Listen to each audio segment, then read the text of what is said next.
Hello, ladies and gentlemen. Welcome to episode 628 of the DrunkNerds podcast. I'm host as always. I'm Tyler, and join me, we have the man, the myth, the legend himself, Sir Colonel Gables. What's up, buddy? Well, I'll tell you what, after the work week, I'm actually feeling a lot better this night, and that's because of a few things. One, one, I actually went through and helped out a friend in terms of like help funding like her trip that she's going to go to like in Atlanta and stuff. But the second thing is when it comes to game stuff, I was actually on side of one of her streams and stuff, and I actually won a game code and stuff for the ultimate version of Alien Isolation. So that was awesome. Cool. But other than that, though, this week has been pretty much chill, but still like plenty of stuff to do, plenty of things to get done and stuff. But as far as gaming goes, I mean, I didn't really do too much besides like playing the trial thing for Madden, which I'll go in a little bit about Okay. when we're doing what we've been playing. Yeah. But Tyler, how have you been? Oh, clanging and banging as always. Not too much going with me. Uh, getting surgery next week finally on my foot, so that's good. So just a heads up on that one. I'm getting surgery on Friday. We normally record on Saturday night. So Right. there might be some issues. I don't know how I'm going to be feeling. Right now the plan is still to record Saturday night, but I don't know how I'm going to be feeling, whether good or bad. I don't know. Like, depends how good the drugs are they give me. Um, so there might be like a delay or so on the podcast coming out. Maybe we record Sunday night or something like that. But keep an eye on our Facebook and Twitter and stuff like that. I'll post any updates if anything's going to change. Yeah, so make sure you do that. There are down below there are links to all of our Facebook, Twitter, Apple Podcasts, Spotify, YouTube, all that stuff. So if you can, hey, while you're watching or listening to this, click on those things and give us a subscribe, a follow, a 5-star review, comment. Whatever you can do can help us out. We're two guys. We do this for fun. We've been doing it for over 11 years now. We don't make money off of this. We just do it because we love video Nope. games. So if you guys can help us out in any way, we really would appreciate it. And tell your friends. But that's kind of what's going with me. Not too much. Just kind of a lot of just sitting on the couch, watching TV, playing video games. Um, yeah, it's funny. Like if you would have asked like Tyler 20 years ago, this has been the life. Like man, he made it. It's like no. Let me tell you, I'm not excited about going. It's like it's a couple months recovery after that, but I'm not excited to go back to work. But man, I'm sick of my couch. So yeah, but I'm happy to finally after almost 2.5 months of dealing with a broken foot, finally able to hopefully surgery everything goes well and I'll be Yeah. be able to go back to my 4.3 40 yard dash like I was able to a few months ago. So maybe I can finally beat Tyreek Hill in that race that we're gonna have. So yeah, be like the Bionic Man. But anyways, yeah. So that's what's going on with me. Not too much. Trailing off there. It's getting a little late. But anyways, like I said, this is a video game podcast. Gables and I get together every week, talk about video games, everything we love and hate about them, and all Hmm. everything in between. Um, but Gables, it was a pretty newsworthy week, I would say, for video games. It's been a mostly quiet summer since like Summer Game Fest. Been a few things pop up here and there. But Yeah. overall, we had Gamescom opening night live. It's for the one of the other Jeff Keighley shows. Um, about 2 hours. And it's definitely been it's like definitely the third place of the three that he does. This is a thing where like I think Gamescom hired him to do a thing to kind of make Gamescom bigger. And I don't know. So usually we don't get a lot out of this. It's pretty much like a couple of years. Like I think we got like the Dead Island 2 release date was like the big thing, or like the year before that we got like the Saints Row release date. Like so usually it's like a lot of like double A and like maybe it's like some triple A updates, and then like the bigger news is like the double A stuff. But yeah, I thought this year was pretty decent. Like I said, it was like 2 hours long. Didn't drag. It was kind of just more. It's like it's kind of like Summer Game Fest or anything like that. It's the Game Awards without the awards, but just not as big announcements. So Jeff Keighley talks about himself where um, you're only as good as the things you have for the show, and I think it's one of those Hmm. things where it's kind of hard where I think a lot of the bigger stuff comes during Summer Game Fest time frame, and like so everybody's kind of like peaking for like this is like showing off for the rest of the year, And then like Game Awards is great to like set you up for the rest for like kind of give you a setup for the next year. And then like Gamescom's just kind of this thing in the middle that I don't know, it's great for like like I said, I think it's good overall because it gives spotlight to a lot of smaller games, a lot of indie games, and a lot of those double A games that maybe don't get like a big look. But I thought the show okay overall. Overall the show was okay. Um, I wasn't blown away by it, but I did like I said I had my expectations weren't super high. Um, Overall, I don't know, Gables, what was your kind of your thought on the show? Let's see, Gamescom as a whole, or we're talking about like Opening night live. individual.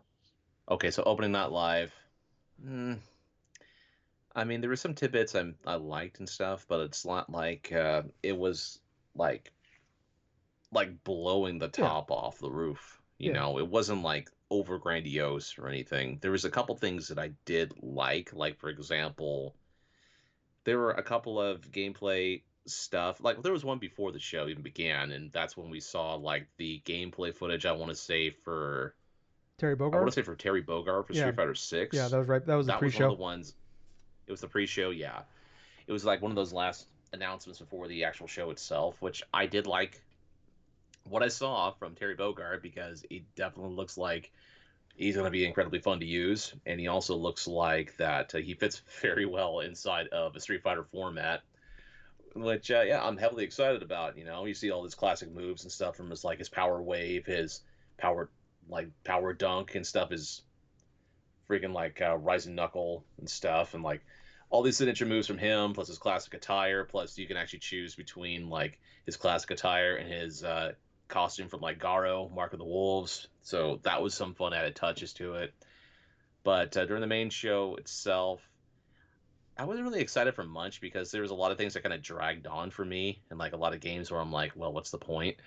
But I did see the reveal trailer for one of my favorite characters from like King of Fighters fame and stuff, and that's Mai Shiranai. The Kunoichi and stuff like that with the fan and stuff, and like the cartwheels and like all the other kick attacks and stuff. I do like that she's inside of like the new King of Fun, like Fatal Fury, King of Fighters or something. Yeah, Fatal new Fatal Fury, Fury City of the game. Wolves. God dang it. I still get the freaking King of Fighters and Fatal Fury thing mixed up because there's the same characters that appear in both series. So it's like, yeah. So from a lot of her gameplay and stuff, there's a lot of her traditional moves. There's also some new stuff that they have like added in. Plus, they have the original like costume and stuff from Mai and stuff from like the original Fatal Fury games, which that's also really fucking cool because I'm always like more familiarized with her and like her traditional gown and stuff and her fans and this and that. So it's fun from like an old school like gamer sort of perspective to where you see these fighting games and stuff from back then just represented now in terms of like a different look or a different format and stuff that you're not accustomed to seeing them in. So those were like some of my personal favorites from the show itself. But on top of that, Tyler, it's like there wasn't too much for me really to remember about this besides the more obvious ones, like say the whole thing with Indiana Jones and Yeah, stuff, and like. yeah, yeah, But I just kind of felt like it was okay. It wasn't like great, but at the same time, it wasn't terrible. yeah, yeah. It was definitely like there was definitely things where like it's obviously very specific to you. Like things might drag on if you don't care about it. It's like like Yep.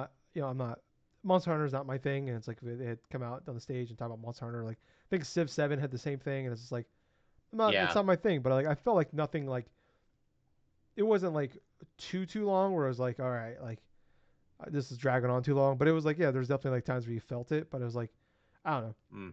But yeah, it was like, I don't know. If it's like, there's gonna be for every one of us out there, there's gonna be 10 people that are freaking out. So, like the same thing with like Yes. I still have people I've seen too where like didn't like the Black Ops 6 stuff, but I was kind of the opposite. I'm like I really like that, but we'll get into it here actually. So it started out like I don't have everything. We're not gonna discuss everything. I kind of took like the major stuff and then like some of the stuff that more specific to us that we care about in here. So start up here with the first major thing shown off was Borderlands 4. That's coming in 2025. We got like a little like a CG trailer for this. Looks like we're going to a brand new planet. And like one of the psych they pick at the end they pick up the Psycho's mask. So I was kind of like curious because like I beat Borderlands 1 and 2 way back when they first came out. And I bought Borderlands 3 for like $10 and I've never played it. So I actually just reinstalled it. I don't know if I'm gonna get around to it anytime soon, but I reinstalled it. I don't know, kind of like. Uh, I do love the Borderlands games, at least the first two. I didn't play pre-sequel or Tiny Tina, but yeah, it's just kind of a. You could see the idea they had in mind. Like, all right, cool. We have this big budget movie that we've been pushing like crazy. We're gonna have that come out, and then a couple weeks later, we're gonna announce the next big thing, which is the thing, which is the smart thing to do. Like that's the, we talk about, Mm-hmm. it's like tying these things together. But they probably thought, hey, Borderlands is gonna be bigger than ever coming off of this movie because we've seen time and time again. You have a great TV show or movie come out for this thing. It will, you'll see that in the sales of your game. Like you put a new game out, or people go back. We've just seen it this year with like Fallout and stuff, or we've seen it time and time again with like Mario or Last of Us or Witcher or whatever. So you see what they were going for. It's just unfortunate that Borderlands is one of the biggest bombs of the year in theaters. So I don't even know I haven't even seen the updated numbers. I think I saw like opening weekend it did like 11 million. The opening weekend I didn't even look to see what it did. It had a $140 million budget. It's coming to digital on Friday. So maybe I'll take some painkillers and rent it, Gables. Maybe that's what I'll do. Dude, what I found hilarious about it is it wasn't even like a day or two after they announced that it was coming direct to digital at the end of the Hmm. month that it Yeah, debuted in came out theaters. 3 weeks ago. It came out 3 weeks ago, totally bombed at the box office, and then they announced the announcement for Borderlands 4 a day after it's going direct. That Borderlands movie's going to go direct to digital by the end of the month, Yeah, and I just laughed, dude. I mean, I ought to be laughed though. I mean, I understand what they were doing, and I know that there are going to be hardcore fans of Borderlands who are going to be really much into this, but I didn't really feel too excited about it at all. I was just kind of like, meh. And yeah, that's because I hadn't even played through Borderlands 3. I've heard all sorts of things about Borderlands 3. I've heard it's like the worst out of the entire trilogy of it yeah. The live because servicey stuff. inconsistent, yeah, live servicey stuff, inconsistent storyline stuff. Obviously, the antagonist is not as strong as Handsome Jack, but at the same time, how you gonna follow up a performance like Handsome Yeah, it's Jack? one of the best characters in gaming. Exactly. But I'm not opposed to wanting to just play Borderlands 3, but oh boy, Yeah, even after that whole bomb with the Borderlands movie, it makes me less likely to want to try to delve into Borderlands right now. I mean we don't. Yeah, we don't normally see though. Like, I mean we've seen like really bad, time and time again, really bad movies or TV shows or games come out, and they don't really. It doesn't Hmm. really seem to affect the games as long as the games are still quality in a negative way. Like Yeah. we've seen like the Monster Hunter movie came out a few years ago, and I mean the Monster Hunter is bigger than ever still. It's only getting bigger. We all those shitty Resident Evil movies that we got, and Resident Evil is more popular now than ever. So like, I mean, Yes. fuck, I mean, Mario survived the Mario movie, so I think you maybe you're not going to gain the fans that you thought, and maybe it'll turn off those people that you thought could potentially be new fans. But like I think you're still going to keep the same audience you got, and like as long as like that thing in the media that it's in, as far as gaming sphere goes, and it's good. And I think they tried to like, and like I said, like this was like 2019 when that game came out, Borderlands 3. So like you could see like why they went for the live service stuff because Yeah. Borderlands in a way was kind of live servicey before live service became like a major thing. They with the online multiplayer and then always having DLC and stuff like that coming out. So you figured, oh, it's an easy transition, but obviously, I think that kind of turned off more people than they probably thought. But I don't know.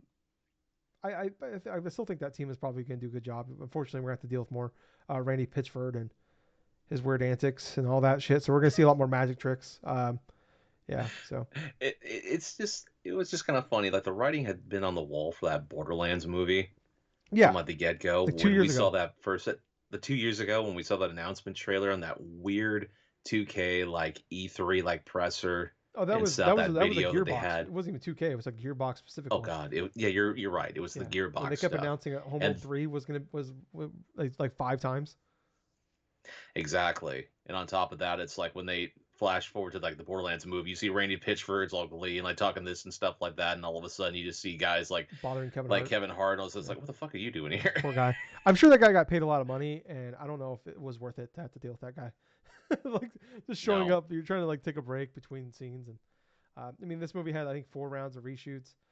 It's been in development hell for 3 years now. So, um, yeah, I mean the writing was on the wall. Like Craig Mazin um, was like help like write the initial script years ago. Who's like Mm-hmm. he did the Chernobyl and Last of Us TV show, and obviously the Yeah. guy does fantastic work. So he took his name off of the he didn't want credit for this movie. Like a couple years ago he announced Yeah. it. Obviously so. Yeah, I don't blame him. So yeah, I think they had multiple directors and shit. So yeah, this movie was, I mean, it was one of those things where like you knew it wasn't gonna be good, but you thought maybe it would be like you knew it critically it wouldn't be good, but you thought maybe financially it would do okay. But yeah, I mean this thing is a bigger bomb than we Mm-hmm. thought. So moving on here though, you already kind of touched on it though. Fatal Fury: City of Wolves is coming April 25th. Is this a brand new game or is this kind of like the Super Yep. Street Fighter? Okay, I didn't know if this was like I No, heard. this is a brand new Okay, Fatal Fury game. This is the sequel to Mark of the Wolves and stuff like that from back around into the 90s, I want to say. okay, yeah, because I seen somebody say it was like kind of like Street Fighter would have like four different editions of like Street Fighter 4 or something like that, but I wasn't quite sure. So, but yeah, so that got revealed. Um, but next up here, Gables, somehow the man's back. He has returned. That's right. Peter Molyneux is back somehow. He has returned. He will not die. He's here with Masters of Albion. Albion. I think it's Albion. Um, it is it's a god game. It's the games that he's known for. Um, I'll say this: when he's on stage, he didn't do the Peter Molyneux thing that you expect, where he's gonna drastically overpromise and make all these things and say all these like crazy things and like fucking was he like the original like oh god what's that called where like they fuck up and then they blame you for it, what's that called? um I'm blanking on what it's called, but gaslighting. He was like, I think he's like the original gaslighter, sorry. Where like he would like make all these gigantic promises and then like the game would come out and it was nothing like he promised, or like they just never would come out or never come, and like he would like treat us like we're idiots for expecting it. um but anyways, yeah, the game looks fine. He didn't really overpromise anything. He did do like a weird like interview afterwards at Gamescom talking about how because Albion is a real place. And he was like, people were asking like, how can you call it? Because obviously Albion is like the world of Fable. And he's like, well, you can't, GTA puts a game in San Francisco. It doesn't mean like, like hypothetically, like Watch Dogs can't do San Francisco because GTA did it or whatever. Um, which is technically true. And technically, sounds like technically, yeah, like he can do all this. But I would say be careful with him, like making like he is like in a roundabout way without saying it. He's saying without saying that the game takes place in the Fable world.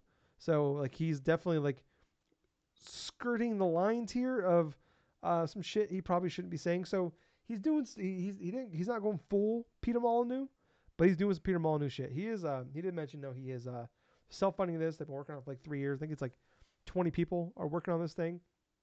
So look, if he can, I mean, he's a guy. He's made a lot of really great games. He's definitely changed gaming a lot of ways. But there's a reason why this guy has been gone for a very long time, and he's made a lot of promises they couldn't keep and fucked a lot of people over. Yeah, I mean, I hope he can do it. Like, I mean, this is the guy. Like, what's weird though is like he like took a shot at like mobile games, and like one of his mobile games he made was actually like really really good and won multiple awards. So it's a very weird thing. I think the last thing he made, he was working on the NFT game.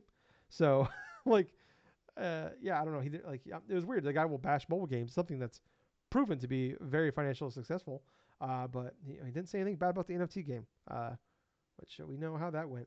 Um, Next up here, though, I kind of touched on it earlier, but Black Ops 6, we got some more campaign stuff. We got like some snippets of like one of the campaigns where it looks like you're going to like a museum or some sort, or like a party. And, obviously it's Call of Duty, so shit goes sideways and it's a giant shootout. Um, I have some that I actually really like what they did with Black Ops Cold War. I think that was 2020.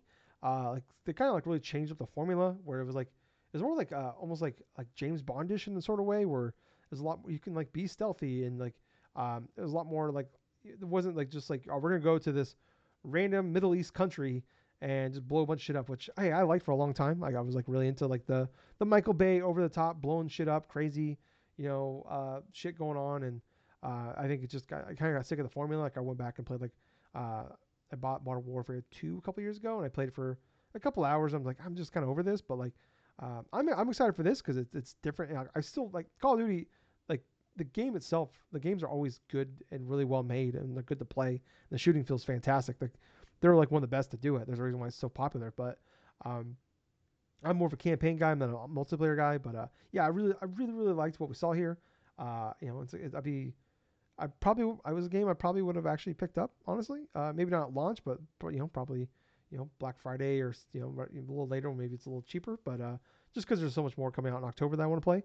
But come to Game Pass right before uh, Extra Life Day, definitely yeah, I'm gonna save that campaign and play through it there because like what I've been seeing has been really really cool. So yeah, excuse me. Next up here for audio listeners, Gables had to walk. Excuse me, had to walk away, so it's just me right now. Um, but next up here, Goat Simulator Remastered. It's coming this year. Really, really funny trailer. They do a great job. I remember a few years ago, I think at Game Awards or some Game Fest, they announced Goat Simulator 3, and it was like a really funny where like they started off, and it was basically a trailer making fun of the original Dead Island 2 trailer, where like there was a guy running on a beach. It was a CGI trailer, and that game just obviously went silent for several years and got canceled and rebooted, rebooted several times, and ended up being something different entirely. Um, but it was a really good tease, a really good gag. Then it ended up being Goat Simulator 3, which was never a 2. Then another one, they came out with another really funny CGI trailer making fun of remasters and ports and remakes and all that. Like there was a really funny Skyrim joke in there. A couple of like Batman jokes in there and stuff too. There's a GTA remaster joke. It's a really really funny trailer. Mocking, like I said, people like you know making remasters and trying to get more money out of these things, and then only for them to announce they're doing a remastered Ghost Simulator. So honestly, the funniest thing would be if they called this Ghost Simulator Remastered and it's actually just a whole new game. I think that'd be really funny if they did that. I kind of hope they actually do that. Next up here, Dying Light: The Beast. So this they teased out earlier in the week. They did like a live action trailer a couple days beforehand, and but there was people have found some patents, or I can't remember what it was, but basically of people them getting the rights to the name Dying Light: The Beast. So it's kind of leaked out there. I think a lot of people didn't know what to expect out of this thing though, and it come to find out this is a for it's up to four people. There's supposed to be I guess like a kind of like a expansion slash add-on to Dying Light 2, but you play as the protagonist from the first game.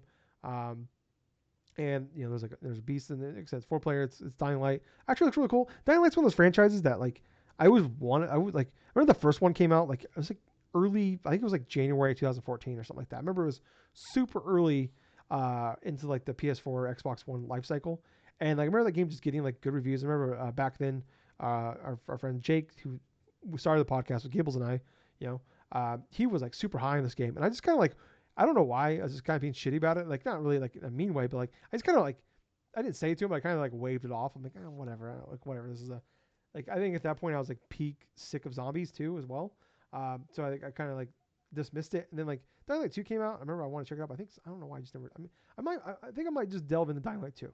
The cool thing is this was supposed to be like I said, an expansion or DLC for Dying Light 2. But they end up turning it. This can be its own standalone thing. So it's about a 15 to 20 hour game. But what's cool about this is that if you bought like the Ultimate Edition of Dying Light 2, you'll get this for free. So if you bought the Ultimate Edition of Dying Light 2, you already got it. And if you want to pick this up but you don't own the DLC, you could buy it separately. It's kind of remember like Uncharted 4 did that. Where, like you bought the season pass for their DLC. This would be like a 3-part DLC thing, and they end up just making one big DLC. You got it for free. You could buy it separately, so it's kind of cool. Yeah, I like that too. And they did a really good job. They did a really good job of like the Dying Light franchise, especially the first one. They supported that game for like several years, so that's really cool. Next up here, though, this is like definitely a just for me section of some cool stuff. We actually got like some real like gameplay of Don't Nods at Lost Records Blue and Rage. I am a gigantic Life is Strange. If you don't listen to us much or don't know, I am a gigantic Life is Strange fan, like Telltale fans. I'm a huge fan of like these style of games. Obviously, Don't Nod. They created Life is Strange, and they kind of like a little nightmare situation, which we'll get into in a minute. They created Life is Strange, Life is Strange 1. They did Life is Strange 1 and 2, and then I'm blanking on the name of who's doing Deck 9. They did Before the Storm, which was a prequel to Life is Strange 1, and they just did the last one, and they're doing Double Exposure, which is coming out in October. But this is we finally actually got to see some, like, we got some snippets of cutscenes of this. It really looks cool. It's like this four girls, they create a band called Bloom and Rage, and I believe the first, like it kind of, it's almost like it in a way where like it jumps between like them as like teenagers and them as like, I think it's like 20 something years, like I think it's like the first part is like 1997 and the second part is like 2022 or something like that. And or well, they bounce back between those timelines. But it's like something happens in the, when they're teenagers, and then they get like a tape or something, and they all get back together for this thing. What's interesting here, though, is they're breaking up into two parts. They're doing February 18th for part one, and part two is March 18th. So I'm interested about that. I was little, just a little upset, a little disappointed about that first, but because I'm not a big fan of the episodic thing. Like, I really thought that, like, Telltale came back with the oh man, that's what the fuck is that space TV show? I can't think of it. I watched like the whole show like last year too. I can't remember what it's called. Anyway, they did the space show, but they did like, it was like every, like, I think it was like every like 3 weeks or something like that, or like once a month we got the new episode, and it kind of just killed the flow for me. And I kind of felt the same with like Life is Strange 2, and I'm really was over the episodic stuff. I really like that, like, we're just dropping it all at once. Like Life is Strange has been doing that now. But I don't know. I guess two parts and they're a month apart.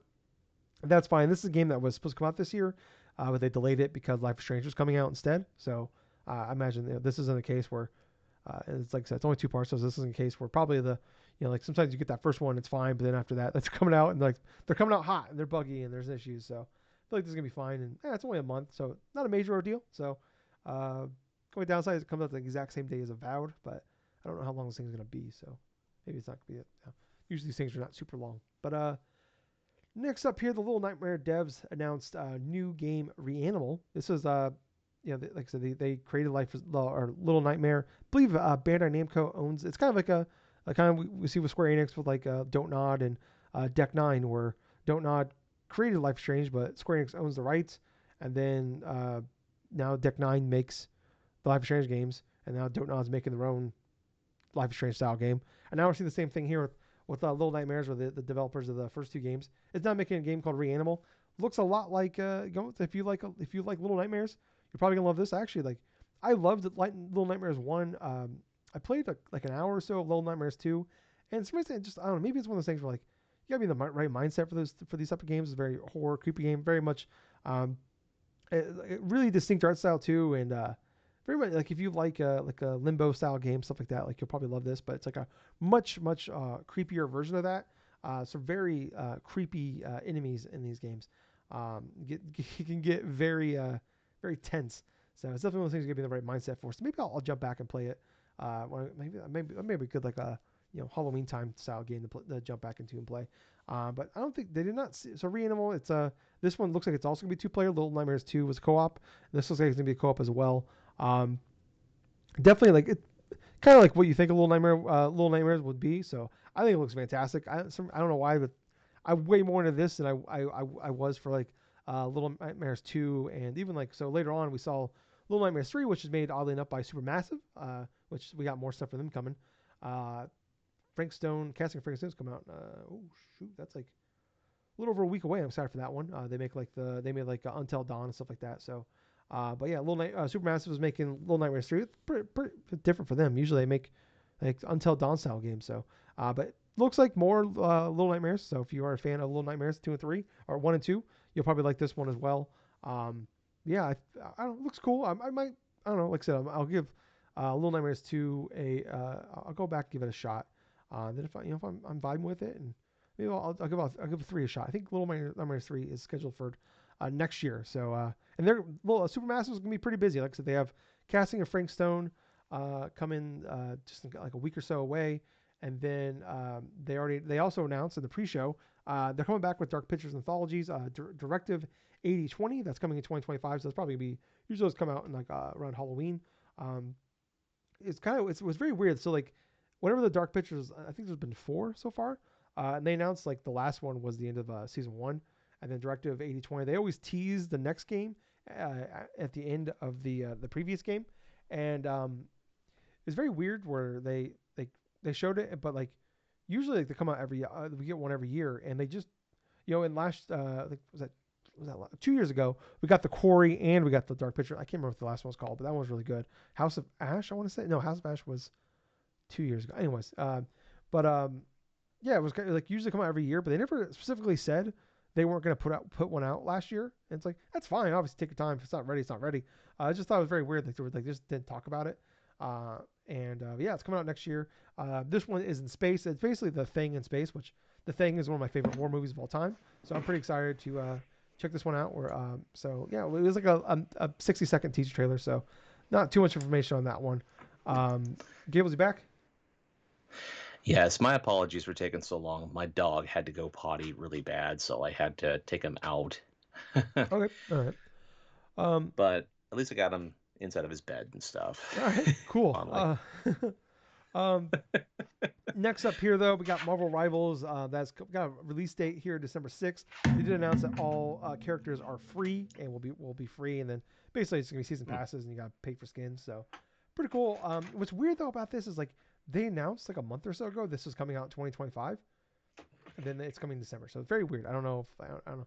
Maybe it's gonna be like it was so popular they just wanted to go ahead and release it now, and we'll just add more shit later to it, which is fine because it's a free to play game, and you can just it's probably better to have more shit later on than have a lot of like instead of having maybe 20 characters at launch, you have 16. You can add 4 later. And I don't know. But I mean, people have been really excited for that game. Like the betas and everything people have been into have been. It seems like everybody's really happy with that thing. So hey, it's cool. It's coming out. Hopefully, coming out December 6th. So sure we'll do fine. Especially you got Marvel behind it. You got the Marvel IP on top of it, and it's an Overwatch game. So Overwatch style game. So I'm sure it's gonna do. I'm sure it'll be big at least at launch. Yeah, let's hope so. I mean, if there's anything about Marvel Rivals, I mean, yeah, it does have the power of like the Marvel IP and stuff behind it and stuff. So even though if it's like closely akin to say like with Overwatch for a lot of its gameplay and stuff, I think that this game could potentially do obviously better in terms of trying to get towards the audience that it wants and stuff. And I'm kind of hoping that it is going to be one of those games and stuff that a lot of people will be wanting to get into as opposed to, just is an alternative for Overwatch in case they Yeah. just want to do something different. Yeah. And like people have been, I see constantly people clamoring for it to come back. So, um, Yeah. next up here, we got a reveal of the next Mafia game, The Old Country. This one is taking Mm. place in Italy. I mean, we didn't get too much here. They said there's gonna be a big reveal in December, so that probably means Game Awards. That'd make the most sense. We'll Yes. see some stuff for this. I don't. I believe they said though this is like a 2026 game, so this is a ways away. But I mean, it's been a while. I think Mafia 3 was 2018. I want to say. So yeah, I tried Mafia 1 and 3. I actually really liked the characters and the story of Mafia 3. I just kind of found the overworld stuff kind of bland and boring. I was like, man, if I can just like Right. do the missions, like the story, like I would love it if I can just like fast forward me to all the story missions. Cause I would have beat that game. I loved everything they were doing in that game. I just did not care for uh, the open world part of it. And plus, it was like in New Orleans, so I'm actually kind of excited for this one. I don't think we don't get a lot of these like GTA style, open world games like this too often anymore. And I don't think we've gotten one in Italy before, so it'd be really exciting too. On top of it, because usually they're like U.S. based, except for like what was that fucking Watch Dogs one that was like London based or whatever. So Oh, yeah, Legions. yeah, Legions, yeah. So we don't get a lot of them. So I don't know. I'm down. I'm down to at least check this one out. So or at least I'm excited to see what they show for this one. Yeah. Um, Next up here, to me this is probably the coolest thing at the whole show. Blur Studios are Blur Studios is they announced Secret Level. So this is a like a I don't know exactly. It's a show. It's gonna be episodic, coming to Amazon Prime Video, December 10th. And people don't know Blur Studios, like every like major like CGI trailer for video games that's out there. Blur Studio probably made it. Like they've been making them for over a decade now. They're like, just think of all the major ones you've seen. They probably did it or were a major part of working on it. So they're doing. They did like was it Death, Sex, and Robots? I think on Netflix, which was Heard it was pretty good. Never checked it out, but they're doing the whole series. Every like series is based off different video games. Um, Mm. I don't know if it's all coming, if it's like all dropping at once. Like, how big are these episodes? Like, are they shorts? Are they 20, 30 minutes? Are they an hour? What are they going to be? We have no idea. But got a trailer, like a little trailer of some of the stuff they announced everything that's going to be in it. So we have Pac-Man, Warhammer 40,000 or 40,000, 40,000K. I don't know. Warhammer, Concord's gonna be in there. Mega Man, Unreal Tournament, New World, Ethereum.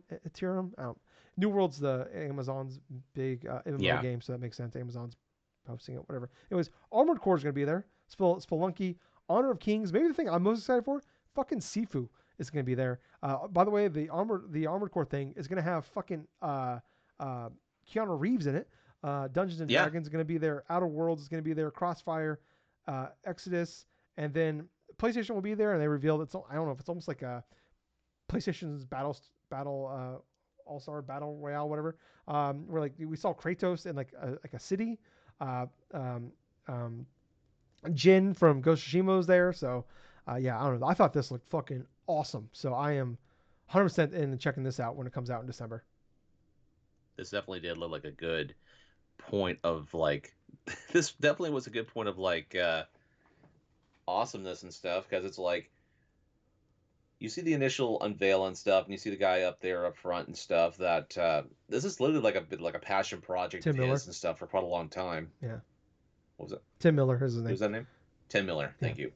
Yeah, this was Tim Miller's like passion project and stuff, but yet all these different like gaming franchise, all these different like set pieces and stuff of like episodic content and stuff. I mean, I wouldn't be surprised to see like other types of series involved with that too, like say like with a Halo possibly, or like with, or even like if Nintendo were to throw its hat into that, I was I gonna bring mean, that up. that would Yeah. be something cool as well.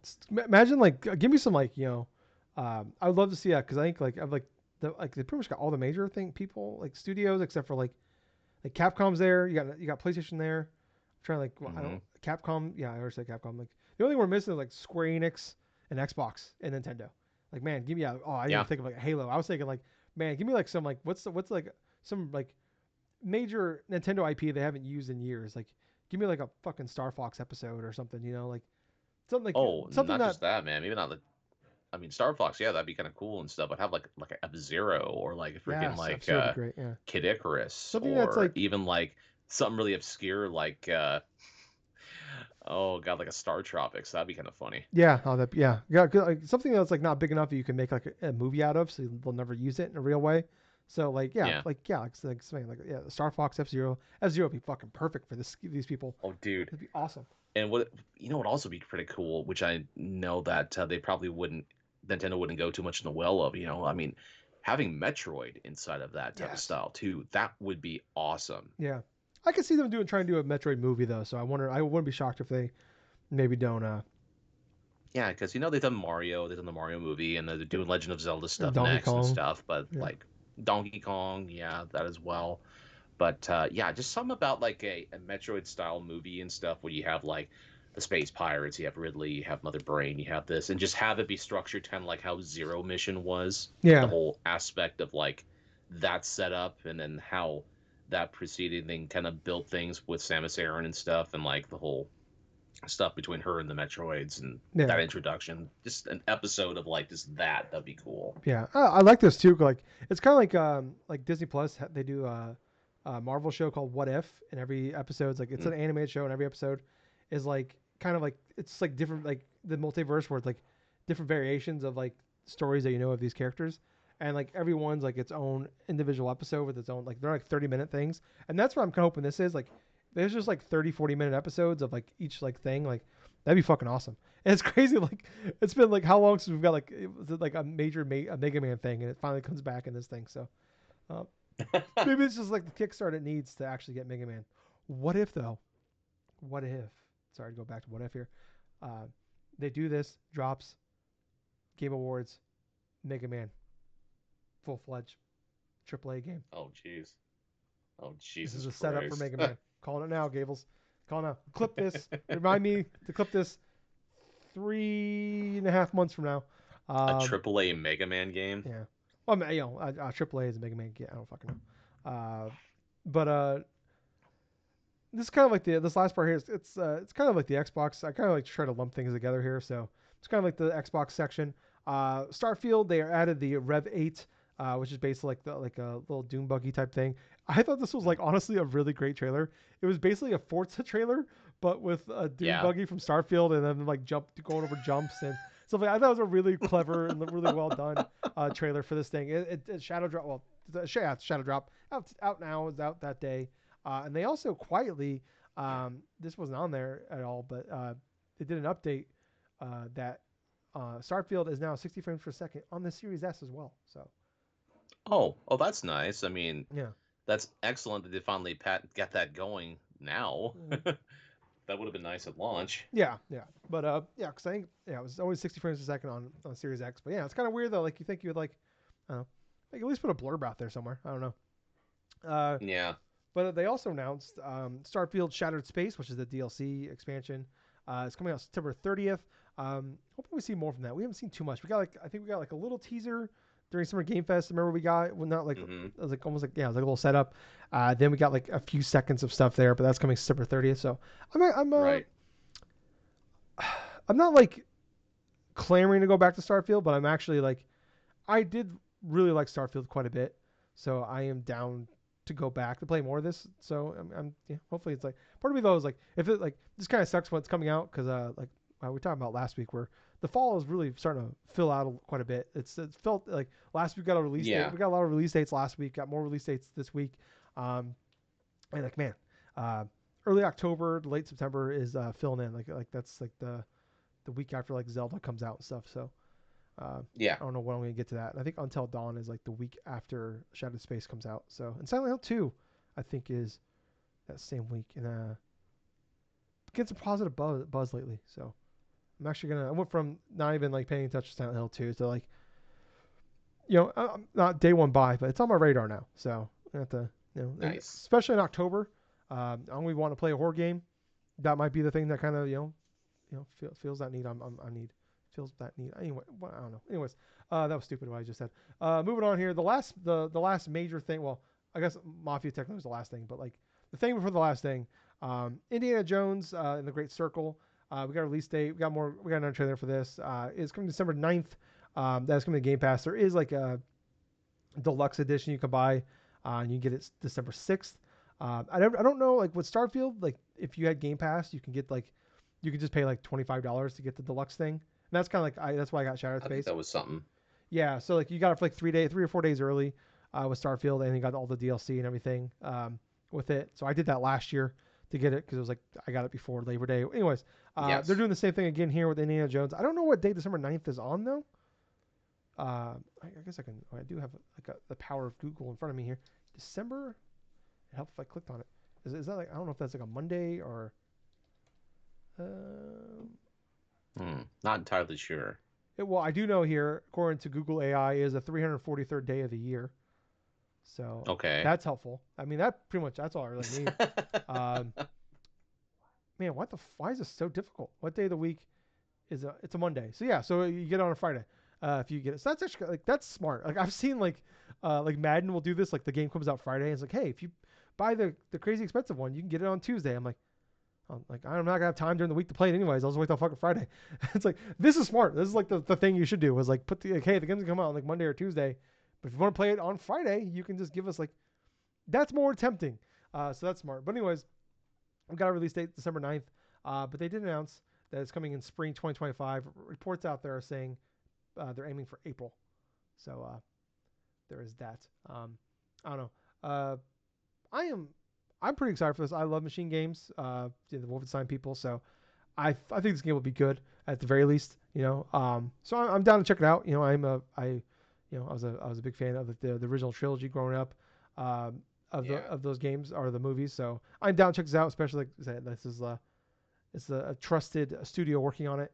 Not completely sold on like the first person part of it, even though I know that's like that's what they're known for and that's what they make. But yeah, I liked what I saw. I think the December release date is kind of rough in like for me it's like it's fine from like as far as like cool. There's nothing else around there that I'll be playing to like mess with it, so that's fine. But like it's definitely like we see time and time again like that post like after like Black Friday sometimes those games kind of come out and they don't like to do as well as like you think they might do. Like they kind of get lost in the shuffle. Like it's like the big blitz of like people buying holiday gifts and all that. Is obviously this has the power. It's on Game Pass. That's a big selling point of this thing. But yeah, I don't know. I mean, Gilles, what was your thoughts on all that? Let's see. For that stuff, I didn't really. God, I lost my train of thought though. What were we talking about again? Indiana Jones. Oh yeah, for the whole reveal thing for like Indiana Jones and stuff, and like it's coming to like the PS5 and stuff, like what 6 months or so after the release and stuff Four. of the Xbox. What's that? Like four. Like four? Okay, Yeah, like four April. months. Okay, Yeah. April. I personally thought it was sort of surprising that they would initially go through and have it so soon, like after they put it on the Game Pass. I mean, it was kind of like rumored that Indiana Jones could potentially come to like the PlayStation 5. At the same time, it's like it's another major first party game that Microsoft has had that now they're making this decision, like they say is part of like their business strategy of what they're doing with a lot of their stuff, but I kind of feel like that is working like for like a short term with them. I mean, people do have the option of like playing this on an Xbox system first, so through Game Pass, through subscription stuff, so they can download and do this and that. But at the same time, you lose a bit more like longevity and stuff of people wanting to play it on your platform and instead just playing on like an opposing like competitor's platform, even though they still earn profit from that game being on that initial Yeah. like rivals like storefront pretty much for for people that want to go buy and download and do all this other stuff. I mean, let's look at this for example. When Hi-Fi Rush and stuff, when that came on the PS5, that became one of the top like selling games on like the PlayStation system and stuff because people had people had a chance to really just play that game and enjoy it for what it was. I think it was like within the top 5 in terms of like the sell, Yeah. I know Sea of I Thieves want to was say. so. Okay, Sea of Thieves, yes. Yeah. I don't know if Hi-Fi Rush Yeah, was like Sea of though. Thieves is sold over 1 million copies on PlayStation. So, I mean, Yeah. they when they did the whole Xbox podcast earlier this year, they talked about they're gonna put these first four out and they're gonna go from there. And it seems like it's mostly Yeah. worked. We don't really obviously we don't know how much it worked for like a Hi-Fi Rush or Pentiment. Um, but yeah, Sea of Thieves definitely has been a big success for them over there. It looks like giving that game a big boost. Like that game was doing pretty well and coasted along pretty well. Then it just kind of Yeah. gets a shot in the arm, several years later for that thing. So I don't know, like it's kind of like we talked about during like when the Game Pass when they raised the price and everybody lost their fucking mind. Um, I Yes. just feel like we are like a lot of people are just so overreactionary about Xbox at this point. Um, and I just kind of find it exhausting. It's like every time they put a game out, the bigger question is, what does this mean for Xbox? It's like, can we just talk about the fucking game as the game itself here without like getting into like, what does this mean for Xbox? It's like, I don't know.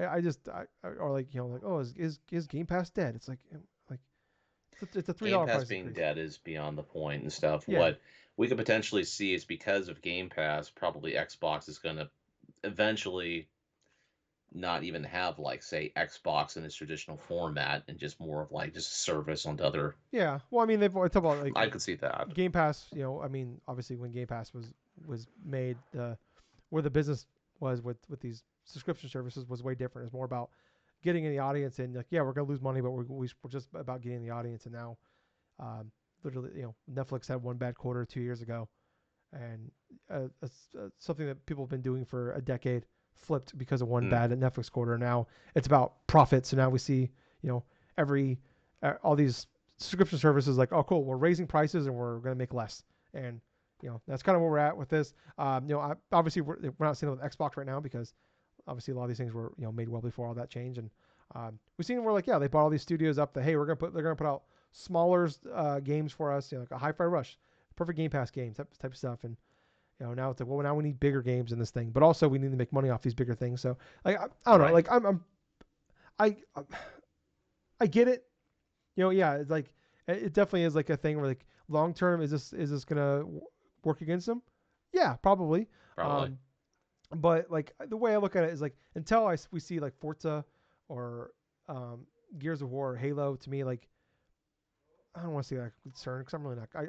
I've said forever if I can just buy an Xbox and get Game Pass and then buy PlayStation and Nintendo games came to the Xbox, then for me that's a perfect world where like I have all the games come in one place. Then I don't have to buy one $500 $600 console every 8 years. Yeah, perfect. That'd be great. But obviously that's not how the system is made. So that's like, yeah, I don't know. I'm not really too bothered by it. I get Indiana Jones coming too, because yeah, like it's not cheap to buy these to get the rights to these things, like the IP rights. So you're paying probably a ton of money to get the rights, and then on top of that, the right holders can get a cut of every purchase on top of it. So yeah, like this is a game that's gonna be on Game Pass, and I'm sure it'll probably sell okay or pretty well on Steam. But this thing is probably gonna be played more on Game Pass than anywhere else. So I get why. Hey, we're paying a fuck ton of money for Indiana Jones. This thing needs to go on other places, like needs to go to PlayStation as well. So I get it. The only thing that really shocked me about it was announcing it now. Like you would think, like this is like your major holiday game. Like you would think, like at least I would at least wait till like I don't know January to announce this or February. Like sell some Xboxes before you like announce like hey, or you can just wait 4 months to play it on PS5. So that was the only thing that like kind of stunned me is like um, Yeah, that was like, but I don't know. Like I said, I'm not too uh, bothered, but it's just I don't know. I think at this point we just need like a more of consistency about this. Where like Doom Dark Ages is coming day and date to PlayStation. Then we're seeing other games come a year plus later to PlayStation. And this game's coming 4 months later, so I don't know. Like, I think that, like at this point we just like almost need a standard, but maybe for them they don't want to set the standard because I don't know. Maybe they want. I don't know. Like I said, it's like kind of like talking about the Nintendo Switch 2. I'm kind of at the same boat talking about Xbox. Until something major happens, like I'm just kind of like I don't know, ambivalent about the whole thing at this point. Where I don't think it's like right. spells doom for Xbox because I mean, it wasn't that long ago where we were thinking Nintendo was done making consoles too, and now here they True. are. So yeah, we went through like 7 8 years of Nintendo not doing great to now they're doing better than everybody. So it can change just like that. So um, who knows? But yeah, like obviously it's been a while though since they've had a major hit. So hopefully I hope this works out because I'm excited for this game and I want it to do well. And actually, um, after I watched this, I watched I think was it on Tuesday this happened. Tuesday night I went and watched Indiana Jones and the Dial of Destiny. It's a fun Uh, movie. It's a good movie. So I don't know. It got me hyped enough that I wanted to go watch Indiana Jones. So I guess take that for what it is. This wasn't announced at opening night live, but it was kind of revealed uh, in an interview that avowed will be as of right now the plan is for the game to be 30 frames per second at launch. Um, Obviously, like they said the same thing about Starfield, and then they had a patch come out before the game actually came out. It was at 60 frames per second on Series X. So who knows? But I imagine if you have a Series S, expect that thing to be 30 frames per second, and then wait and see. I don't know. Once again, people are flipping out about it, but I'm not. I just like yeah, I'd love 60 frames per second. Definitely, yeah. I'd like things to look a lot better. I love if things were way cheaper, but that's just not how they are. So I don't know. I just once again, people over fucking reacting about this. I think, but what about you, Gables? well, honestly, I can see how people would be overreacting to like the Indiana Jones stuff, and like, I mean, granted, yes, if you're like a long time like Xbox fan and stuff, and you're still like clamoring this a lot of the things like the exclusive stuff to your platform and this Yeah, and that. I mean, I can see how people would be perturbed about that because here you're spending all this money and stuff like that on this system and this content and stuff where you still have access to play these games, through either Game Pass or through buying it the license like at full price or something like that for whatever you want to play. But at the same time, it's like I feel like that in the long run that this is a good move and stuff for like gamers as a whole because you're not like say going through and like handicap someone and it's like, oh, you absolutely have to spend like over $1,000 like between two systems and stuff like that in order to try to get the full experience of this game on this platform. Like things were like about 20 or so years ago and stuff when certain game exclusives will only be exclusive like on just that one console. But I do kind of feel like that, yeah, there is some bit of like still kind of like animosity towards that, if not just by like certain diehards of like Xbox, but also from like I want to say for just like some people like in general, because it's like when they look at like gaming stuff, they can't, it's like it feels like it kind of loses some bit of like identity. I think it is for some like the Xbox brand from like what some people would think, because it's like, why would you want to invest inside of this thing? Like, say, if you have a PlayStation or if you have PC or anything of that sort, and that game, that same game is going to be coming out only like maybe 3 or 4 months later. Like in that Yeah. case for Indiana Jones, that's exactly what's happening with PlayStation. Who knows if this thing will have a release on Steam eventually? But Well, the Steam comes out day and date, so day and date. Okay, yeah, okay, it's I wasn't yeah, aware of that. all So yeah, yeah you can still buy the game on Steam. yeah. Xbox games are coming day and date for like a decade now on Steam. So Okay, so that's yeah, that's something I really need to be aware of and stuff. But yeah, you know what? It just, I can understand like people's perturbedness and stuff about that, but at the same point, it's like yeah, it is what it is. I mean, yeah. I mean, the way I look at it, like I definitely get if you are like the people that like if you can only afford one console and you're going there and you're excited for. I would say though if you're excited for exclusives for Xbox, I mean I don't know like what exactly you're expecting at this point. But the way I look at it though is like yeah I get like yeah this you kind of perturbed like yeah I would have just bought a PlayStation and I could have waited like yeah 4 months to a year to play this thing over here, but you can also argue hey you're gonna be able to play this thing earlier and cheaper than everybody else on the Xbox because you can play it on Game Pass. true. So I don't know. Like I've always said for a long time now, like I am pretty agnostic about video games. I go where the games are at. So if it's if it's exclusive to the Switch or PS5 or Xbox, I'll go to wherever it is. And yeah, I'll do what's But like I know we're not the average market. Most people don't. They pick one or the other, and then they probably buy the Switch, and that's about it. Yeah, There are not people like us that have all three consoles, and so I get that. Like like I said, if you can only buy one, but I feel like if you bought a PlayStation and you have any interest at this point, 4 years into this console generation, of like maybe I should get an Xbox. Um, yeah, why I don't know. Like, yeah, why would you at this point be like interested in getting an Xbox at this point? Yeah, if like, yeah.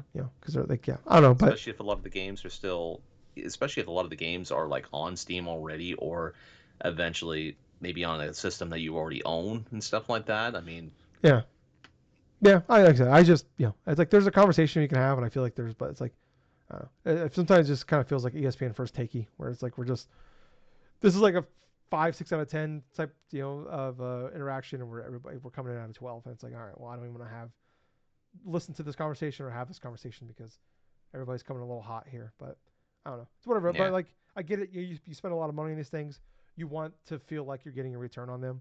Like I said, I have all three consoles, and I feel like I've gotten my return on all three of them. I'm pretty happy with my investments in these things. So hell, I bought a Series S and an X, and I'm happy with my Xbox. I'm happy with Game Pass. I'm happy with my PS5. I'm happy with my Switch. I'm sick of the fucking Switch, but I'm happy with my. I've definitely got my money out of it over the 8 fucking years this thing's been alive for. Um, I didn't have gray hair back oh, then. Anyways, moving on here, we're just gonna go to the other news this week here. Kind of an okay. interesting. I don't know where exactly this came from. Admittedly, didn't like. I just seen people posting it. I think this came from the Hellblade Studio, Ninja Theory. But we have the financials from them from last year. So this is 2023. They made $24 million in profit last year. They didn't put a single game out. Huh. So from what I'm gathering here, Okay. so I mean that I don't know because everybody's talking about oh my god like they're we've seen like Xbox closing studios and shit like that. Everybody's freaking out. Sounds like kind of what it is like obviously they're like probably one of the better of the business as far as like sound quality and visual fidelity and everything like that. They do a really great job of all the technical aspects. And almost like people are kind of saying like really like almost like Hellblade 2 does like kind of like hey like this is the shit we're doing with our tech. Almost like it's kind of like a hey it's almost like not like a tech demo type of thing for them like showing you this is what we can do, what you guys can do with our shit. So I think Right. almost like it basically sounds like they built that brand new like sound studio and stuff like that. So it sounds like um, they're probably making a lot of money off of like renting out the studio space and stuff like that. So it's like even if Hellblade 2 is like a loss leader for them, like or it loses money for them, they're gonna make up money elsewhere by showing off what they can do with their tech and their sound studio. So that's kind of what it looks like. Like I said, they didn't put a game out last year and they made $24 million profit. So hopefully that works out for them because like I said, Hellblade 2 is probably one of my favorite games of the year. So, and I'd like them to make more games. I don't think we're gonna get a 3, but I didn't think we were gonna get I didn't think we were gonna get a 2. So I'm happy with it. Um, Next up here, we talked about last week. Final Fantasy 16 was ready to come to PC. We're just waiting for the announcement. We got the announcement. It's coming on September 17th to Steam, and I believe it is $50 and includes all the DLC. So, Oh wow. yeah. So, I Final Fantasy 16 was my third favorite game of last year. I love that game. I thought about it. There was one of the boss fights was so epic, and the music was so epic, and the visuals were so epic that I started crying because it was so fucking epic. So, yeah, I love that game. I adore that game. So I recommend you guys check that game out. Next up here, Death Stranding 2 will be at TGS. They're gonna be doing like, oh, it's kind of like kind of you see at PAX, like a panel type thing. Um, Huh. so it makes me wonder if we. He's been teasing some shit on Twitter. Kojima has, so makes me wonder. I thought we might see him at Gamescom because he was doing it like last week and the beginning of this week. So I'm thinking, I wonder if we'll get something from them. Maybe not. Like they already said 2025. So I don't know if we get like a release date or a release window or at least another trailer because that guy loves fucking trailers. So, but I'm down to see more of it. So, and I do wonder. Usually we get something from PlayStation in September, whether it's a showcase or a state of play. I'm maybe we get something from there. I'm kind of somewhat expecting it at this point. No, there's no rumors or anything said. Nobody said anything about it, but it's usually the timetable we're working with here.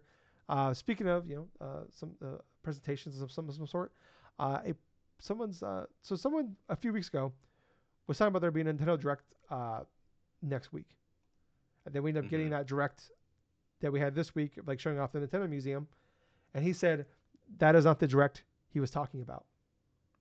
So just keep that in mind. There might be some sort of Direct. He sounds like he's saying something of something from Nintendo, probably a Direct happening this week. And I've been hearing some rumblings, rumors about that as well.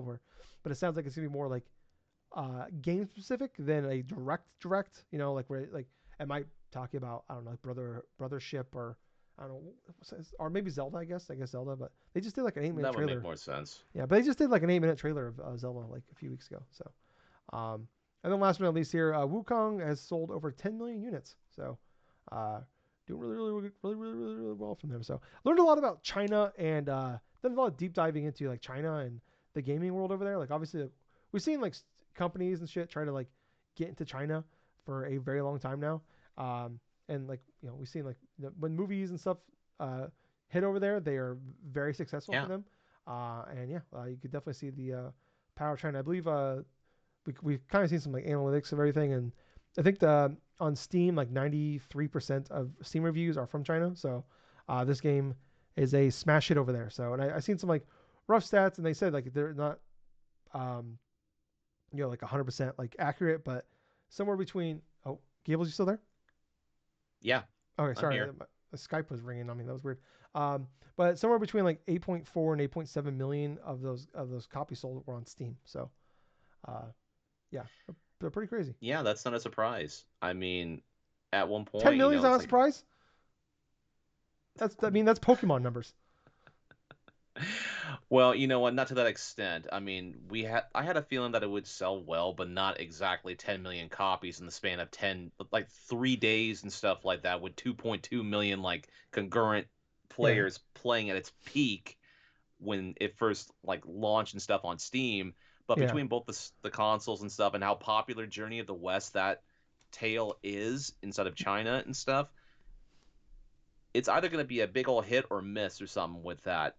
Like a particular type of game, and it's a great hit, not just in China, but also a lot of people, a lot of word of mouth inside of the United States and other parts of the world are talking about this game. It's only gonna get bigger, and that is the biggest success that I have personally seen from firsthand and stuff. I mean, this game, visually looks great. The combat looks fluid. I have had a chance to see the opening, like 10 or 15 minutes or so of this game, so far. I haven't bought it yet. I haven't had a chance to play it.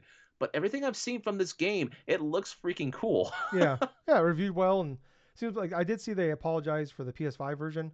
I guess they're like that was kind of like the rumblings before when the reviews were coming out. Well, yeah, was that they weren't like I guess, and that's kind of the thing too that we're seeing where like they weren't allowed to. No one was like the reviewers weren't allowed to show anything after chapter two. When I guess after chapter two was when kind of shit hits the fan for the technical issues. So hopefully they get that fixed. But yeah, I mean, I thought it was very interesting. They were talking about like obviously like China is very enclosed. Like a lot of like Twitter, Facebook, like YouTube, all the like social media Well, sites yeah, are banned over there. So they have like their own versions of them over there, but like their YouTube version is like the announce trailer for this is like the most watched video of all time in China.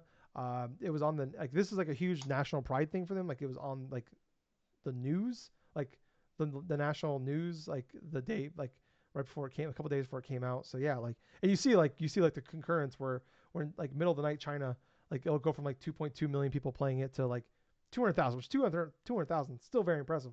But yeah, it's like you yeah. could definitely see where people are playing this thing at, where it goes from yeah, like you see a Well, 2 yeah, million, because they got 2 million. restrictions and stuff of what they can play and stuff like that for like a specific amount of time, and then right immediately you can tell from like day to night and stuff in terms of cycle, like you were just saying the numbers and all that. Yeah, But yeah, it's not a surprise though. They have like a lot of pride in regards to this particular, not just this particular game, but also it's like a studio game science and stuff like that based in China, based like a lot of that initial work. I mean, this kind of changes a lot of things inside of like that China's like games industry sort of like outlook and stuff because we predominantly know whenever like a game comes out of China, it's either like a live service game or mobile. like a mobile game or Mm, something like that, you know, or but just having a single player game come out of a studio like based in China and like seeing the fantastic work that would put into it, you know, it's like we're not accustomed to seeing that coming out from that country in terms of its game studios. You yeah, know, I mean, we're so used to seeing like games come out of like Japan or like come out of Korea. like the United States or from Korea Yeah, or from like other portions of the US like UK, Europe. France and Yeah, Europe in general, you know. But yet, gosh, not only were like game science able to pretty much like create this game and have it looking like better than some AAA games, but also like amassed a whole bunch of people just to become so interested in wanting to play it mm, through word of mouth and also through things. I mean, granted, you know, this could have been a gigantic flop. This could have just blew up right in their face yeah, very easily. yeah. It's happened like a couple of times before with some games they've tried putting out like in other portions of the world, but at the same time this one stuck. And it's like what I was saying previously, the whole story of like Journey to the West and stuff, that's an incredibly It's like the popular fucking Bible like over there. Like for us, like it's yes, their most well, famous no, I story. wouldn't say like necessarily like the Bible But I over mean, it's the there, most but like popular I'm just book here saying is the Bible. I mean, that's the most it popular is one of story their over there. most popular stories and stuff where multiple different franchises, not just with like Black Myth Wukong and stuff like that, but other things like use like Dragon Ball, that whole franchise for Akira Toriyama when he created it, that was heavily inspired by like Yeah, Journey to the West and like other portions of that. So it's an incredibly influential piece of like literature, but at the same point, it's like when they've had properties or like certain things based upon that, they have become smashed hits. And this is one of the latest examples to where not only did it hit just right and stuff, everybody is now seeing the result of the success of it. yeah. And so, yeah, I can understand why they're feeling like people from China and stuff, and also game science is feeling incredibly Well, they accomplished should. Yeah, in terms of what they yeah. created. They did a Yeah, good job, and like seems like yeah, like other than like the technical issues, like that's like the one thing that hopefully yeah, they can fix up, and yeah, hopefully it turns like that works for them. But yeah, like yeah, they should be happy. So that yeah, it's awesome. Like it's cool to see some new like I would like to see new studios pop up, and that's really happy for them. So yeah, I don't know. I do wonder. I do think that like there's a lot of execs right now that are like looking at this and are like, all right, this might renew because a lot of companies try to get into China, like in the like especially because like consoles were banned there in 2014. So we've seen Nintendo try to yep, get there with the Switch to I think mix like I think overall positive. We've seen Activision like they pulled out they had a because the it's a nightmare situation if you're out of the country to like get there because you technically have to work with a Chinese based company to like hmm, basically they put the stuff out and then yes, they take a cut of all that. So you're paying a cut, like you're selling this thing on PlayStation in China. PlayStation takes the 30% cut, but then this company that like did the help work on it, they take a cut. So then you end up only getting like 34% of the cut. So we've seen like a lot of people just get frustrated. And like I think we've seen all the Activision Blizzard games get pulled out, and that was like a huge hit for them. I think it was like in the teens percentage wise. But when the Microsoft acquisition went through, they went back over there because Xbox has their own internal people over there, anyways. But yeah, like we see like Transformers, and like there's a reason why Transformer movies keep getting made is because they're fucking Yeah. huge over there. So yeah, like obviously you can like I was reading some there's some really cool obviously like I said we've known China has been it's like India and China, like the two big markets that corporations are trying to get into, and yeah, Yes. you can see why. So when it hits, it could be huge for them. So anyways, let's move on to what we've been playing this week. Gables, do you want to go or do you want me to go? I'll go first because I can be somewhat brief with this. Okay. I did initially play the trial for Madden 25 because I was mostly interested because, well, one, the cover athlete is from my favorite football team, the San Francisco 49ers, Carolina so I really Panthers. wanted to just I wanted to I wanted to at least give this game a shot because I hadn't played any type of Madden game and like since like I ended up learning from like 2021. Lamar Jackson and stuff was on the cover and all the other shit.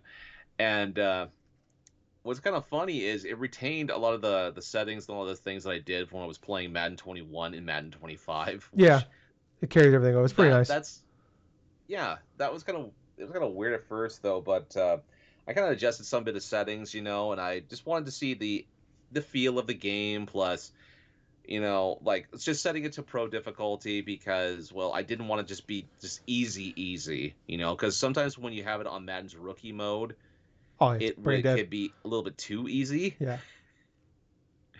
So the thing about it though, I set it on pro. I was just playing that the week. They have it to where it's like you have like the weekly games or something like that. And at that point, it was like week 3, like it was like week 2 of the preseason. And so here I am playing against the Saints. And even though I was doing all right in some aspects and stuff, it just kind of felt like there were just some bits of the gameplay. I kind of felt they were kind of a bit chunky in some parts, especially when you're trying to do bits of the running game. Because when you're trying to do, with the team that I have, it's one of the highest rated like teams inside of the game, right? And the running attack is known throughout, like with what type of motions, what type of schemes and stuff. You have multiple different players running things from Christian McCaffrey to Debo Samuel to occasionally Brandon Ayuk and like Kyle Juszczyk and stuff like that. But it was just mostly me trying to get accustomed to the controls at first. But when I did eventually get like a used to the controls and was able to figure out, oh, okay, the L1 button just goes through and like it pops a little thing to where I could slide my offensive line to like left or right or do max protect or just kind of like pinch the guys in and stuff so I can have like a little bit more protection if I'm like going back to a pass or something. Yeah, it's like the running game, like when I was playing it on pro difficulty, it just didn't really feel like I was getting like a lot of like it didn't really feel like I was working as fluidly as I would have liked in some aspects. Of course, that goes out the window if you set it down to rookie mode, because I can tell you this right now. One of the last games I did end up playing through that trial mode and stuff before, like I was pretty much finished with the trial mode, was I was playing just a pickup game between like the Niners and the Chiefs and stuff. I pretty much was dead set. One of the reasons why I wanted to try to play Madden 25 is I needed to vent against the Kansas City Chiefs. And so it's like I had it set on like I just wanted to try out rookie mode, do this and that, and do this. And I ended up beating the Chiefs like about 98 to 7 because well, You at gave that up a same touchdown on point, rookie. what's that? You gave up a touchdown on rookie No, I wasn't a rookie. on pro. Huh. Hmm. Well, I was on rookie from pro, and that's basically because I wanted to see the difference between the pro and the rookie Yeah. stuff. Well, definitely the pro, you have aspects and chances and stuff to where you can go and like do consistent plays and stuff and this and that. But at the same time, the level, it kind of felt inconsistent in terms of the level of skill, in terms of when I've tried to go to like certain areas or something like that. It just felt like it was kind of like more adjusted to where they were easily anticipating what I was going to do at that. Yeah. But when it came to switching from like the pro mode to the rookie mode, it just basically kind of felt like incredibly easy, Yeah. right? So it's like I'm hitting passes to like the Debo Samuel, like about like he's going like far down the field, goes to like and then like a cut to the inside of the field and stuff, and I throw like a 40-yard bomb or something like that. The first play of the game, and I get a touchdown, right? Just doing that, and then like on different plays, I was getting interceptions, say like with my defensive lineman. I think it was one of my defensive linemen or something like that was able to like go past like the offensive lineman, right? And like he was able to not just like get like off of deflection on one of the receive like one of the Kansas City Chiefs receivers, was able to intercept that and like go down and stuff like that. So I was having aspects to where I was like intercepting balls like with Charvarius Ward and stuff and running in for a pick six, or I was like, okay, so I have Brandon Ayuk or something do like a screen or something, do this and that. But it felt like I was having more fun when I was just doing it, like say on the rookie mode, because I had a chance to experiment a little bit of what I could initially do with the thing. Yeah. But at that same time, it just kind of made me realize it's like, well, I do like some bits of the gameplay. I do feel like that rookie is definitely too easy. I would more or less like probably played a little bit more on pro to try to get a little bit of like more confidence instead of doing that stuff, even though I tried like two or three separate games on that same difficulty, and I was doing the best that I can to just anticipate and also trying to scout what the computer was going to do for certain moves. But at the same point, it's like I kind of felt like I was kind of overwhelmed in some spots, Yeah. even though I've played Madden games before. Yeah. Well, I mean, I would always recommend there's that tutorial that does a really great job in practice mode. I still, I put 200 hours every year in Madden. I still play a ton of like I'll play like a ton of practice, especially when the game first comes out. Just get used to like the little things that change, and yeah, get used to Yeah. the new plays, stuff like that. So I always recommend practice mode. As far as like whether or not if I want to pick it up, I mean, I probably will pick it up, but it's probably going to be on a sale Yeah. because it's the beginning portion of the NFL season. I got all sorts of various stuff that I'm looking forward to. Most looking forward to watching the games and also participating in the fantasy football stuff. I mean, obviously you and I are inside of like one of our friends' leagues and stuff, and that's going to be starting up fairly soon, like in the next less than 2 weeks now. Yeah. Yeah. Yeah. So doing due diligence and doing some research before I even go into that has been highly important. But as far as any other types of games for this past week, I mean, I haven't really played too much. I have been more or less focused upon like yeah, I've been more focused upon just chilling and stuff, like watching some bit of YouTube stuff, watching a bit of stream stuff, just reading some bit of reviews of like Black Myth Wukong stuff, and then I was just trying to like get a little bit more information piece by piece with some gaming stuff. But yeah, that's pretty much what I've been playing. All right. So I beat a couple games this week. Hmm, I beat SteamWorld Heist 2. It took me nice. about 25 hours, so a lot shorter than they said. And I even did because they were saying about 35. I did all the missions because you don't do everything. You can do like every area has stars. You only really have to get like X amount of stars, and then you can move on. Hmm. I got all the stars. Usually get all the stars. You can't lose any people in the mission, and you have to find like there's like usually like one piece of like epic loot in every mission or epic swag, and you got to find that in the Yeah. mission before you leave. And yeah, there's a few times where I died, and but yeah, anyways, it's people don't know SteamWorld Heist 2 it's like a XCOM style strategy game, but it's a 2D instead of 3D, or top down rather, but it's 2D. But yeah, like, and the cool thing is too, like you can like the guns, like the bullets like ricochet off things, and like certain guns, like you have shotguns, you have rocket launchers, you have like a melee weapon, there's like a pistol, and then there's like a kind of like a assault rifle type jobs. There's 5 different jobs, and each one has their own skill trees, and you can bounce around. And as you like unlock, you get new levels, you unlock more things, more skills, obviously from each thing. Hmm. You can carry those skills over to if you're like you have like you went to like level 4 on like the um, the job that has the pistol. You can carry those over when you're like so the skills over to when you're a sniper. So it is very much wanting you to jump around and do Yes. different jobs with each person. I got all like I pretty much 100%ed everything. I got all like I found everything. Um, that you can do in the game. Like I could have done things better, I guess, but like I bought everything. I got all the bounties. Like I said, I beat all the levels. I did all the stars. So yeah, I absolutely adore this game. I'm a big fan of this kind of genre typically, like, but usually not like XCOM's a little too hardcore for me, I think. Um, but like I definitely like these style games. Like I really got into like the first Mario plus Rabbids. Obviously the SteamWorld Heist one I love and adore. I love Right. the music from this game. Like they use the same band, Steam powered. Ah, fuck. I'm sorry. I'm blank. I can't remember the name, but they're awesome. They're on. I just listen to like their music on YouTube now and stuff. It's kind of like now they're in the cycle of songs I listen to when I usually I put the show together. I'll pop on like game music, and now they've been added to it. But like you go to like the docks, like the bars at the end of the night. The band's actually in the game and they're like singing the songs at the bar, and I'll just hang out in the bar and listen to the music. But yeah, I just love the Mm. strategy of it. I love like they do a really good job of like I was a little concerned when they said how long it was because the first game was like 15ish hours maybe, maybe closer to Yeah. 12. Obviously, it depends on what you're doing in this. I was a little concerned about how long when I was hearing like 35ish hours, and I heard some people were saying it took them 40 hours to beat it. I don't know if they're playing on like crazy high difficulty level though. I'm playing on just the standard. There's 5 levels. I'm on like the third one. That's like normal. I figured. Um, but yeah, anyways, I just love the strategy of it. Like they do a good job of like mixing things up as you go.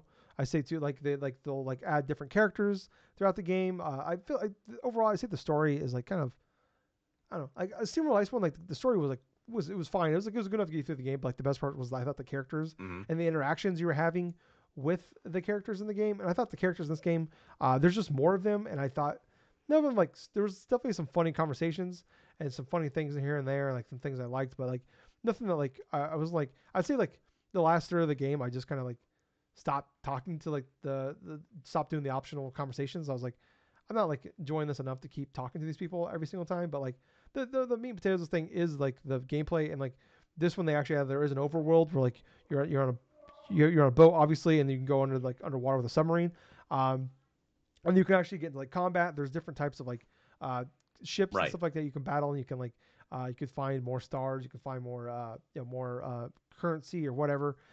Find secrets, stuff like that throughout. Find ways to like shortcuts to get you around the level. And the world is like it's I'm not trying to say it's like fucking Assassin's Creed level huge, but for what you expect this game to be, it is actually pretty big. And like the one thing I would say like about it is like especially when you get deeper in the game, I want to go to like another section.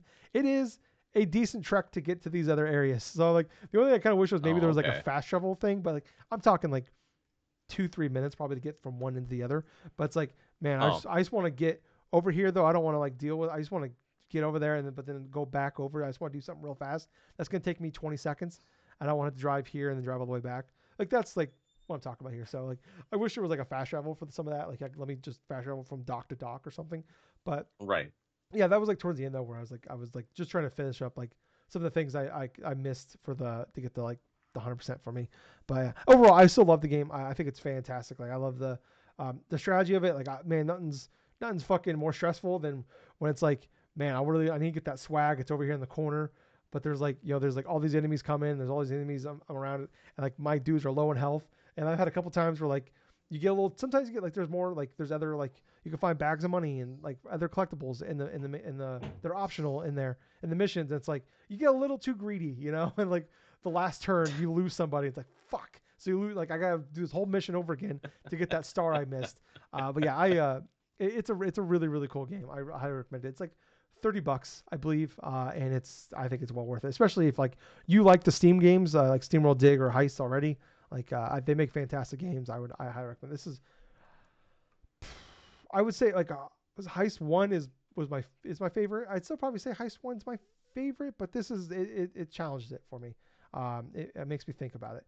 The other game I beat it's a little shorter. It is $8. It's on everything I believe. It's on Mm. Switch. I got it on PlayStation. I think I saw it on Xbox as well, but I played through it on PS5.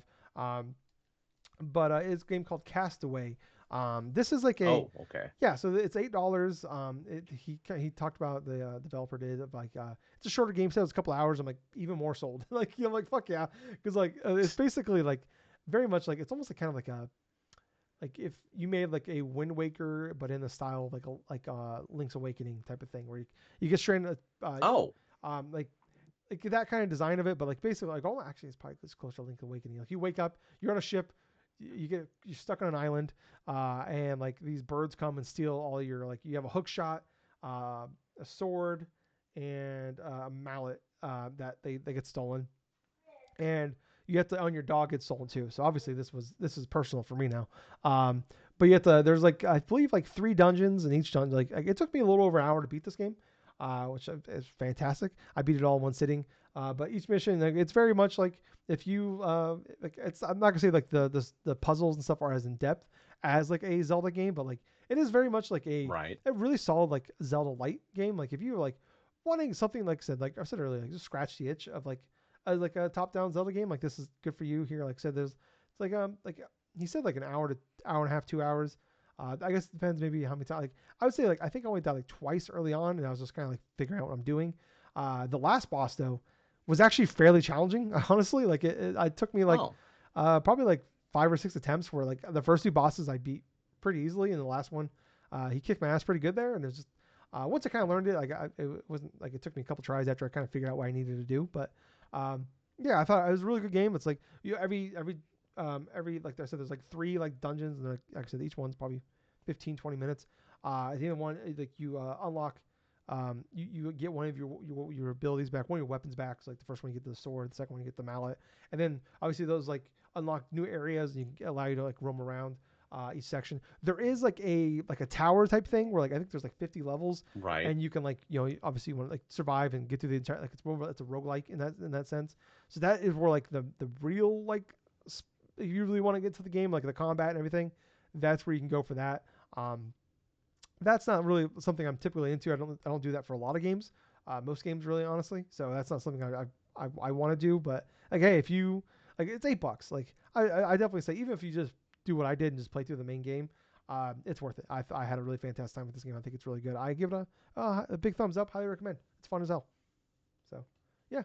But yeah, I think Oh, that very nice. yeah. So I think that's gonna wrap it up for this week, guys. So if you like I said, top show. If you guys like this, like our show and everything that we're doing here, we really would appreciate it. Like I said, we're just 2 guys that have been doing this for over 11 years, and we do this because we love video games and we do it for the fun of it. So if you guys can help us out, likes, thumbs ups, um, share with your friends, 5-star reviews, leave a comment, all that. Even if you watch us on YouTube and subscribe to us on YouTube, go to that Apple Podcast, Spotify, wherever you listen to the podcast at. Download it over there too. Click around a little bit. Leave a 5-star review over there as well. Help us out. Really would appreciate it. More people do stuff like that, the more likely we get pulled into the algorithm a little bit. More people will see us. So appreciate if you can do that for us. But I was your host. I was Tyler. And I've been Colonel Gables. So until next time, everyone, play some fun games, have some fun times. Most importantly, thank you for listening to another fun-filled episode of the Drunk-Nerds podcast. And hey, Gables. Yeah, Too sweet. too sweet, man. Bye, guys. See ya.